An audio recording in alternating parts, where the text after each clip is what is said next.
MDS that we're doing. This is the 15th summit that we are doing, and it is being hosted by Universitas Gadjah Mada.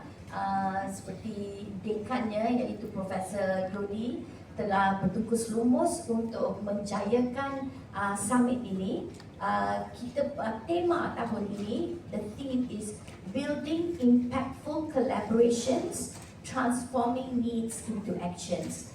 Kenapa ini menjadi sesuatu yang urgent? Kerana kita sudah berjumpa 14 kali, dan ini merupakan kali yang ke-15. Sudah banyak bercakap 14 kali sebelum ini. Bercakap, berbincang, tiada action.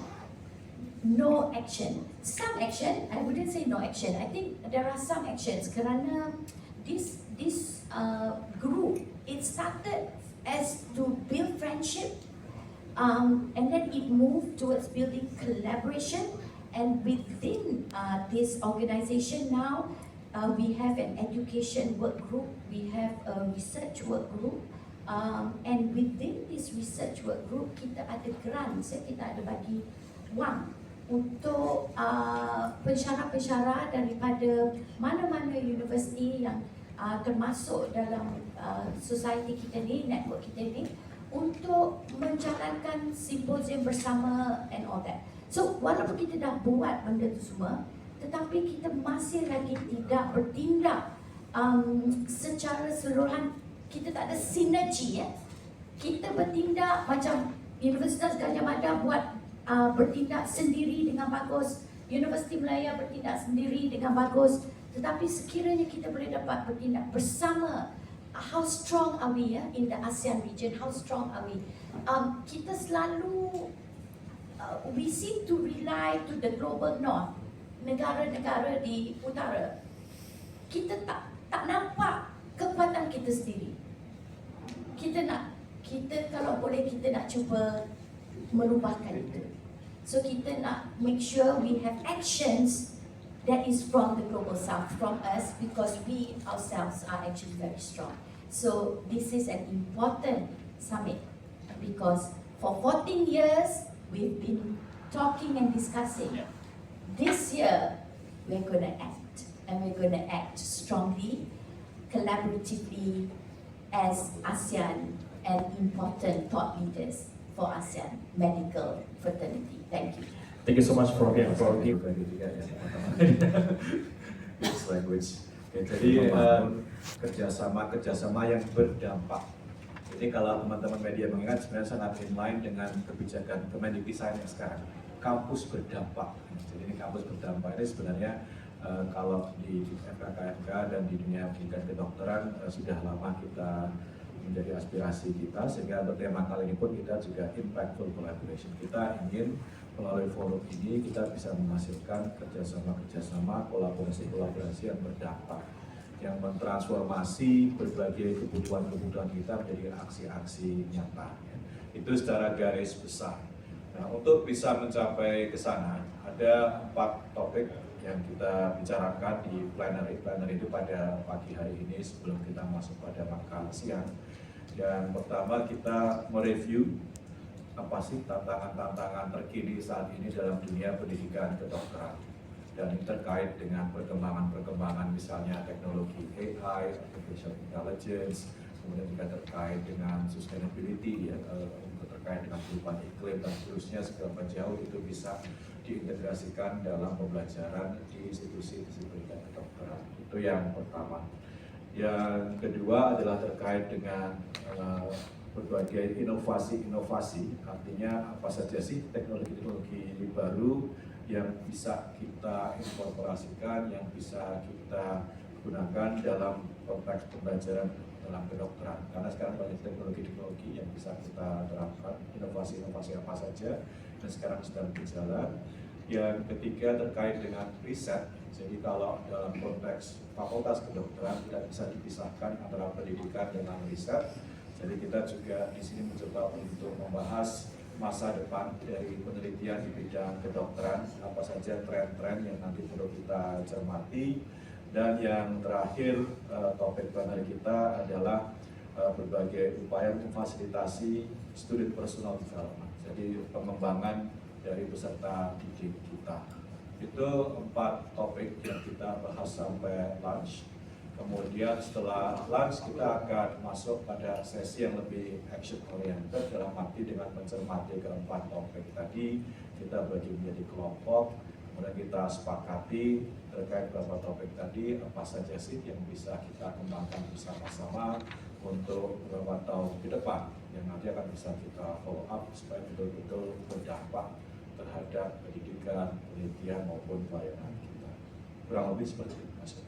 Baik, terima kasih Prof. Yodi. Sejumlah topik akan didiskusikan oleh sejumlah narasumber yang tentunya dalam tataran teknis yang harus dilakukan oleh para peserta. Karena itu kita sudah merancang suatu diskusi yang beberapa level tadi, level konseptual itu pagi ini. Jadi bagaimana para profesor, para dekan itu menyusun konsep-konsep pendidikan kedokteran di masa depan, menyusun konsep-konsep riset apa yang akan dilakukan, menyusun konsep kegiatan apa yang dilakukan untuk membantu mahasiswa untuk mengembangkan dirinya. Itu di tataran konseptual. Nah, kemudian di tataran teknis nanti lebih pada bagaimana konsep yang sudah dilahirkan di pertemuan-pertemuan pagi hari itu kemudian dicatat ya, kemudian dibawa ke diskusi pada siang hari setelah makan siang. Ini akan menjadi menarik diskusinya karena nyambung. Jadi apa yang dikerjakan di siang hari itu nyambung dengan konsep yang ditelurkan pada diskusi di pagi harinya. Ya, harapannya nanti adalah di akhir diskusi siang, di sore jam 3 sampai jam 4 itu ada suatu plenary khusus ya untuk merancang kegiatan-kegiatan yang akan disepakati pada kuartal ke depan. Jadi ini mengerucut sekali dari yang tataran konseptual kemudian tataran teknis sampai akhirnya dikerucutkan kepada kegiatan yang memang bisa visible dilakukan.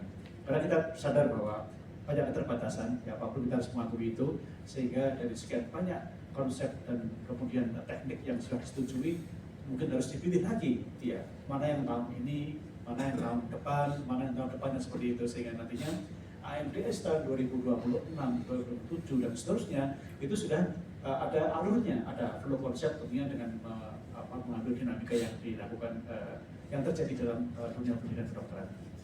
Untuk mahasiswa, jadi mereka memang fokus pada yang tadi personalized development. Jadi pengembangan personalized. Mahasiswa adalah individu yang sedang berkembang. Mereka membutuhkan berbagai stimulasi, membutuhkan berbagai sarana fasilitas untuk mengungkap jati dirinya. Oleh karena itu, apa yang dikerjakan mahasiswa itu kita lihat tadi misalnya ada sekarang sudah mulai poster presentation. Mereka diminta untuk mengungkapkan apa sih yang mereka inginkan dalam pengembangan diri, personalized development itu. Seperti apa sih future medicine menurut mereka? Jangan-jangan beda dengan apa yang diinginkan, apa yang digambarkan oleh para gurunya. Gurunya pengennya A, mahasiswa pengennya B. Itu yang kita tidak inginkan. Jadi harus bertemu. Misalnya tadi sudah disampaikan. Ke depan nanti kuliah itu berkurang, Bapak-Ibu sekalian. Jadi konsep itu sudah ada bahwa nanti mahasiswa lebih baik belajar mandiri daripada kuliah dalam kelas. Kalau kita kan masih dalam kuliah itu kan dalam kelas dan klasik seperti itu.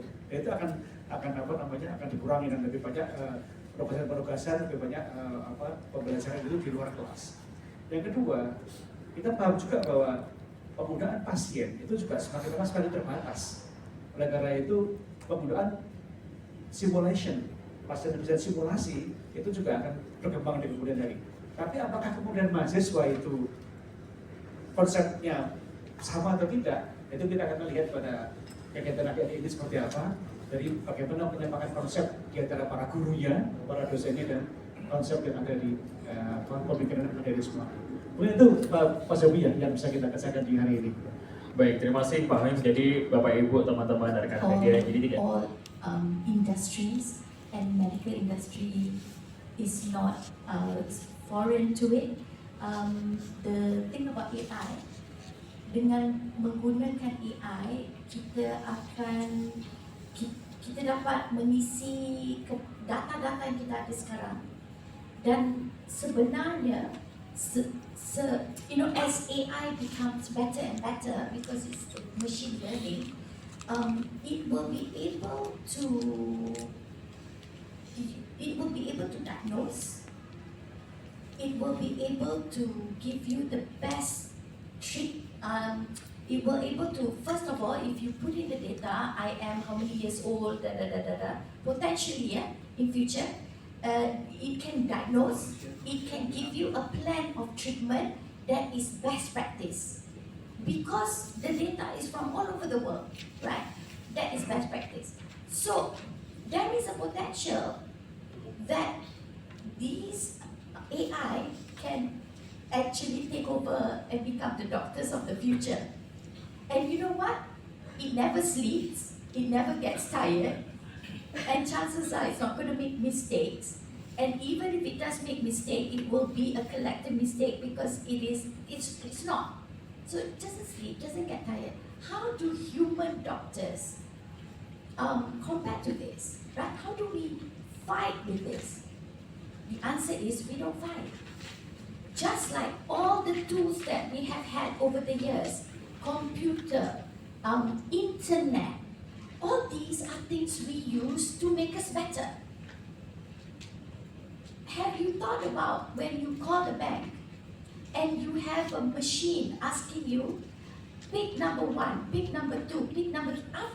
After a while you're going to say, I just want to speak to a person, I don't want to speak to this kind of machine. This is where doctors now, it becomes very important. If you know AI is a tool that's going to make you a better doctor, what is it that's going to make you a better doctor? It is your ability to talk. It is your ability to empathize with your patient. It is your ability that AI is not going to have to be able to put your hand on your patient and say, I will help you. Let's do this together. Tell us what's your worry. I know that you're in pain now, but let's do this together. Soft skills, communication skills is very important. So I say a doctor that has AI capability is going to be the future. Not AI is the future. So that would be what I say. So that's why it's very important. Okay, thank you Prof. Prof. Yudi, do you want to add something? Thank you Prof. Jadi menggarisbawahi saja. Jadi memang kalau ditanya respons dari FK-FK di ASEAN, yang jelas semua FK menengarai sebagai sebuah perkembangan yang sangat penting. Kita dalam 1-2 tahun melihat sangat disruptif sekali dan seperti sama dengan Prof. Tadi ini merubah pola praktek di kedokteran. Kalau tadi sebenarnya sampaikan juga kita melihatnya bukan akan menggantikan, tapi akan merubah polanya dan dokter yang akan bertanya dokter yang memang punya kompetensi untuk menggunakan AI dengan baik gitu. Sehingga memang kalau dari fakultas kedokteran di sini kepentingan untuk bisa mengintegrasikan AI itu dalam kurikulum sejauh mungkin. Nah, memang sampai sejauh ini masih effort dari masing-masing institusi. Jadi memang belum bersama. Misalnya NUS punya ini sendiri untuk Singapura, terus kami pun juga ada di LKM yang tampilkan untuk digital kompetensi ya, kita juga perlu mengembangkan juga, tapi memang belum sama-sama. Nah di forum inilah kita mencoba untuk tadi misalnya usulannya apakah kita bisa melakukan task force bersama untuk AI, untuk medical education. Karena memang selama ini masing-masing mengembangkan dan punya beberapa produk, beberapa modul, tapi memang belum pernah diharmonisasi di tingkat ASEAN. Sehingga memang kalau di forum ini di sini peluangnya untuk bisa mensinergikan apa saja yang dikembangkan masing-masing fakultas kedokteran tadi, sehingga menjadi sebuah pendekatan yang memang itu bersama di level ASEAN. Baik, jadi AI berfungsi sebagai tools untuk membantu menyempurnakan pelayanan yang diberikan oleh dokter dan mungkin tenaga kesehatan yang lain, not only for dokter but the other health professional. Dan tentunya untuk sentuhan yang prihatin dengan perkembangan yang terkini, kemudian juga disambung dengan beberapa forum dan kemarin diikuti juga di universitas-universitas lain dari di UI, di UNAS, di mana-mana ada berbagai forum-forum penyampaian aspirasi tadi. Dan yang terakhir pada 20 Mei waktu itu ada deklarasi bersama guru-guru besar fakultas-fakultas kedokteran se-Indonesia. Nah itu adalah bentuk upaya dari para guru-guru untuk mengingatkan, untuk menyampaikan concern dan untuk memberikan masukan terkait perkembangan pada saat ini. Jadi itu sudah sebenarnya bukan baru sekarang sih, sebenarnya sudah disampaikan dalam beberapa tahun, cuman sepertinya memang harus ditingkatkan intensitasnya untuk mendapat perhatian lebih, karena sepertinya masukan-masukan itu sudah sering dan sudah lama diberikan ya dari HPM, cuman memang responsnya sepertinya belum seperti yang diharapkan, sehingga ya dalam beberapa minggu terakhir ini terkulminasi ya, menjadi semakin kencang dan semakin besar seruan-seruan untuk itu. Jadi sebenarnya sudah sering disampaikan, kemarin dirumuskan kembali dan disampaikan secara bersama-sama dengan harapan itu mendapat perhatian lebih dari pemerintah supaya lebih diperhatikan akan menjadi masukan dari masing-masing fakultas tentunya.